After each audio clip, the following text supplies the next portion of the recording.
नमस्कार बच्चों, श्री अक्सन कन्या पीजी कॉलेज हिंडौन सिटी के डिजिटल प्लेटफॉर्म पर आपका स्वागत है। आज हम आपकी क्लास में बीए फर्स्ट ईयर के अंतर्गत पेपर फर्स्ट में जो कि इस पेपर का नाम है क्या है, समाजशास्त्र के सिद्धांत। इसमें हमारी क्या है, थर्ड यूनिट में क्या है, एक दो टॉपिक रह गए हैं जिनको हम आज कराएंगे। तो इसमें टॉपिक है आज का सामाजिक स्तरीकरण, जिसको सोशल स्ट्रैटिफिकेशन बोलते हैं। बेटा, सामाजिक स्तरीकरण क्या है? समाज में क्या है, विभिन्न जाति धर्म समुदाय के लोग रहते हैं। समाज के हिसाब से उनकी अलग अलग परिस्थिति होती है, कोई ऊंचा है कोई नीचा है, ऐसा बना दिया है। लेकिन ऐसा कुछ नहीं है। भगवान ने तो क्या है, सबको एक जैसा भेजा है। लेकिन जो हमारा सामाजिक ढांचा है उसने व्यक्ति को तरह तरह से संबोधित किया है, तरह तरह के नाम दे दिए हैं कि ये है, मजदूर है, ये सारी चीज़ें हैं। तो इसको जानने का प्रयास करेंगे। ठीक है, ये बहुत ही महत्वपूर्ण टॉपिक है और आइए जानते हैं सब के बारे में।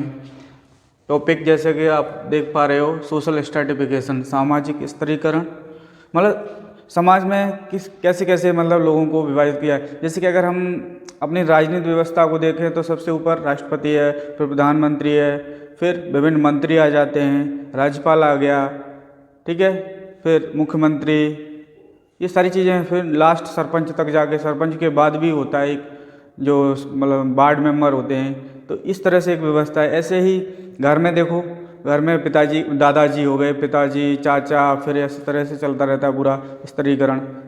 ठीक है, एक परिभाषा है टॉलकट पार्सन्स जी ने दी है, आइए इसको देख लेते हैं। उन्होंने बताया है किसी समाज व्यवस्था में व्यक्तियों का ऊंचे और नीचे क्रम विन्यास का मैंने तुम्हें बता दिया सिस्टम कि किस आधार पर उनको विभाजित किया गया है, एक स्टेटस दे दिया गया है। में विभाजन ही स्तरीकरण है। ठीक है, आइए इसकी कुछ विशेषताएं जान लेते हैं।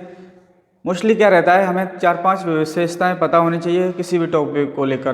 पेपर में जब हम लिखते हैं तो कम से कम 4-5 विशेषताओं को मतलब अच्छे से लर्न होना चाहिए। देख लेते हैं सामाजिक स्तरीकरण की कुछ विशेषताएं। इसमें बताया गया है सामाजिक स्तरीकरण है वो जो उसकी नेचर होती है वो कैसी होती है, सामाजिक होती है। मैंने अभी स्टार्टिंग में आपको बताया था, मतलब ईश्वर ने तो हमें सब लोगों को एक जैसा बनाया है। हाँ, रंग रूप उसके डीएनए के हिसाब से अलग हैं, कोई काला है कोई गोरा है, लेकिन उसके अंदर जो मतलब ब्लड है और भी जितने भी ऑर्गन्स हैं वो सारे सेम हैं। तो समझ रहे हो ना। इसलिए इन्होंने मतलब समाजशास्त्र के माध्यम से इसमें बताया गया है कि जो इसकी नेचर होती है वो कैसी है, सामाजिक है। समाज में जब से व्यक्ति आया है वैसे ही सभ्यता का विकास हुआ। और क्या है, कोई मजदूर बन गया, कोई टीचर बन गया, कोई व्यवसाय बिजनेसमैन बन गया, कोई कुछ। इस तरह से ये व्यवस्था समाज ने बनाई है। समाज ने ही जातियाँ बनाई हैं, समाज ने ही धर्म बनाया है। ठीक है, दूसरी विशेषता की तरफ बढ़ते हैं तो हम पाएंगे सामाजिक स्तरीकरण है वो क्या है, पुरातन है। ये आज की नई व्यवस्था नहीं है, ये बहुत प्राचीन काल से चली आ रही व्यवस्था है। बेटा कैसे है इसको देख लेते हैं।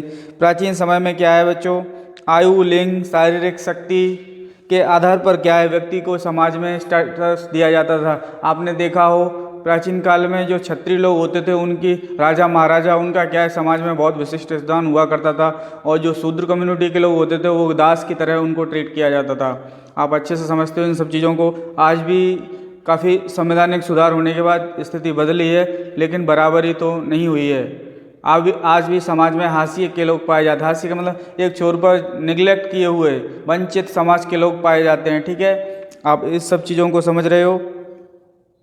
लेकिन वर्तमान समय में क्या है बच्चों, जो पुरातन व्यवस्था है वो थोड़े कमज़ोर हुई है। आजकल क्या है, व्यक्ति अपनी क्षमताओं के हिसाब से और अपने टैलेंट के हिसाब से समाज में अपनी नई पहचान बना रहा है।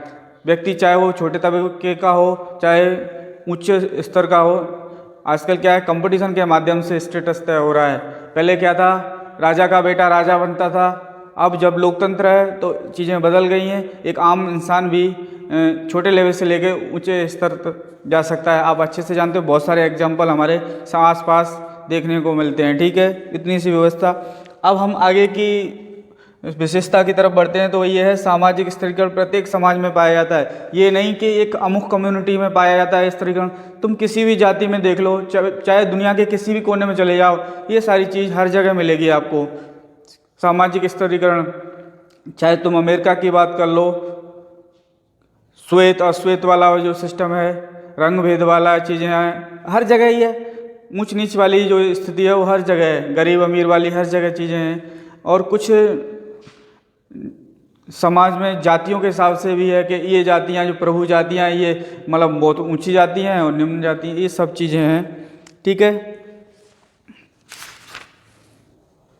आदिकाल से ही ये व्यवस्था चली आ रही है, किंतु समाज का अस्तित्व सब जगह पाया जाता है, मैंने तुम्हें अभी बताया था।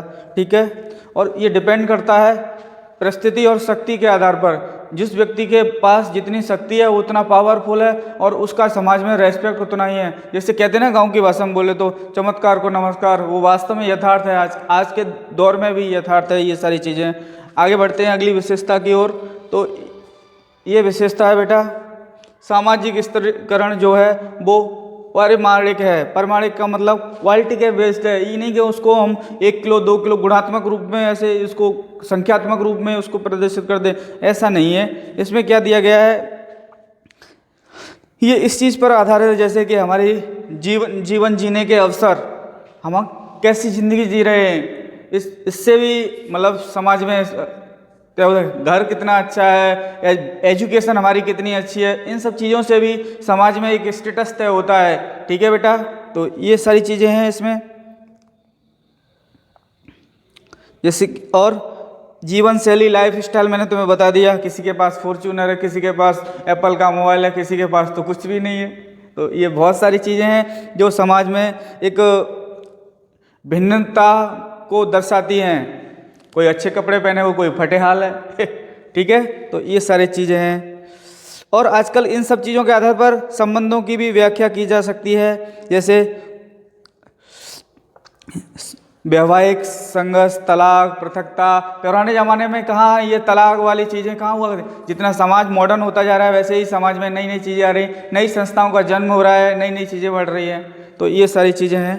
तो अब मैं 1-2 चीज़ें और इसी में जोड़ना चाहता हूँ। आइए उन सब चीज़ों को जानते हैं।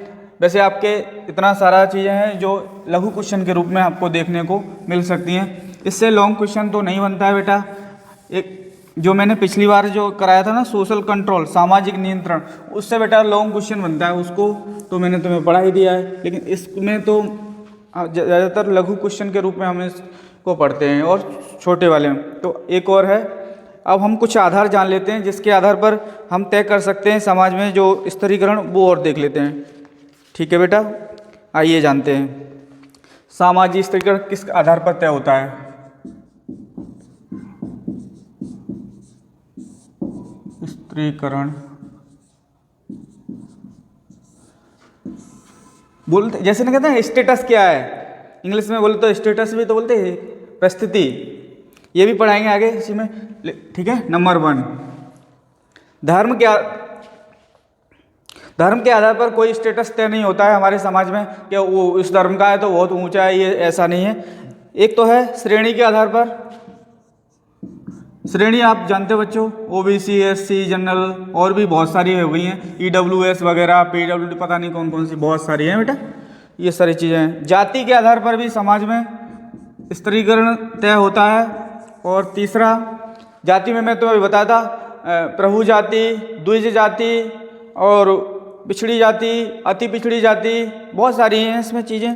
लिंग के आधार पर भी स्त्री पुरुष के कहते हैं ना, कभी कभी तुमने देखा हो कि पुरुष से स्त्रियों से ज़्यादा पुरुष ज़्यादा अधिक बलवान होते हैं, यानी क्या क्या बना लिए कि इसीलिए क्या है सेना वगैरह में पुरुषों को ऐसा किया मतलब भर्ती किया जाता है। लेकिन वर्तमान परिप्रेक्ष्य में देखें तो महिलाएं भी किसी से कम नहीं हैं, वो भी जीवन के हर क्षेत्र में बहुत अच्छा कर रही हैं। वो पुरानी धारणाएं थी लोगों के अंदर कि मानसिक रूप से, शारीरिक रूप से पुरुष ज़्यादा मजबूत होता है, महिलाएं कम होती हैं, जैसा कि हम लोग चीज़ों में पढ़ते आ रहे हैं, देखते आ रहे हैं। लेकिन ऐसा नहीं, संविधान में सबको बराबर अधिकार है और बराबर ही वो अपनी क्षमताओं को प्रदर्शित भी कर रही हैं, ऐसा कुछ नहीं है। लेकिन जो है उसके हिसाब से हम आपको बता रहे हैं। ठीक है, इन सब चीज़ों के बारे में आप समझ गए हो।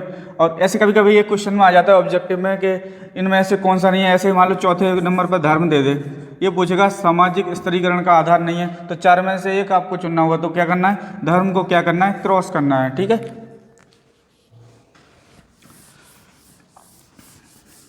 आइए आगे और एक टॉपिक इसी में छोटा सा है, देख लेते हैं बस, फिर हम आपको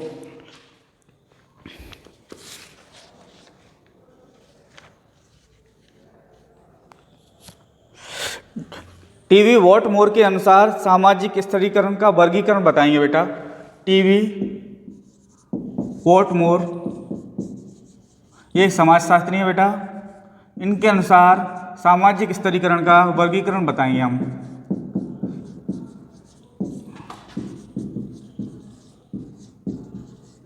क्या बेटा? वर्गीकरण। इन्होंने किस आधार पर बताया है, देख लेते हैं। नंबर 1 इन्होंने बताया है दास प्रथा। जैसे जैसे समाज का उदय हो रहा है वैसे ही समाज में नई नई व्यवस्थाएं देखने को मिल रही थी। पुराने ज़माने में बेटा क्या है, दास प्रथा व्यवस्था हुआ करती थी, जिसको क्या है बेटा अब्राहम लिंकन ने क्या है समाप्त किया। विलियम बेंटिक ने भी काफ़ी प्रयास किया, ठीक है। और दूसरा संप्रदाय। संप्रदाय का मतलब है उस समूह पे किसका ज़्यादा अधिकार है, वो कम्युनिटी बेस्ड। और दूसरा जाति व्यवस्था, तीसरा जाति व्यवस्था। जाति व्यवस्था के आधार पर भी स्तरीकरण देखा जा सकता है। और चौथा है सामाजिक वर्ग और परिस्थिति, मतलब किस समाज में क्या स्टेटस है, उसका परिस्थिति है। जैसे कि मान लो बेटा कोई बन गया प्रोफेसर है बेटा, तो उसकी समाज में वैल्यू बढ़ जाएगी ऑटोमेटिक। तो इस तरह से, लेकिन ये परिस्थिति बेटा 2 तरह से होती है, ये भी हम तुम्हें बताएंगे अगले क्लास में जब भी। अर्जित वाली और प्रदत्त वाली। प्रदत्त हमें जो स्वयं मिली हुई हैं, अर्जित जिनसे हमने मेहनत के द्वारा अपनी एक पहचान बनाई है। तो आज के लिए इस लेक्चर में इतना ही, मिलते हैं अगले वीडियो लेक्चर में। तब तक के लिए बहुत बहुत धन्यवाद बच्चों, और मस्त ऐसे अच्छे से पढ़ते रहिए और कोशिश करिए लाइब्रेरी से किताब जरूर इशू करा लीजिए, वरना बहुत सारी चीज़ें आपको समझ नहीं आने वाली हैं। अभी तो आजकल क्या है, ऐसे ही चल रहा है सिस्टम, अब पता नहीं ऑफ क्लासें कब शुरू होंगी। तो आप कोशिश करें लाइब्रेरी से बुक इशू करा के, और जैसे जैसे मैं थोड़ा बहुत ये आपको टॉपिक पढ़ा रहा हूँ इसके हिसाब से आप अच्छे से इसका भी सहारा लीजिए, किताब का सहारा लेके अच्छे से पढ़ाई करिए। धन्यवाद बच्चों।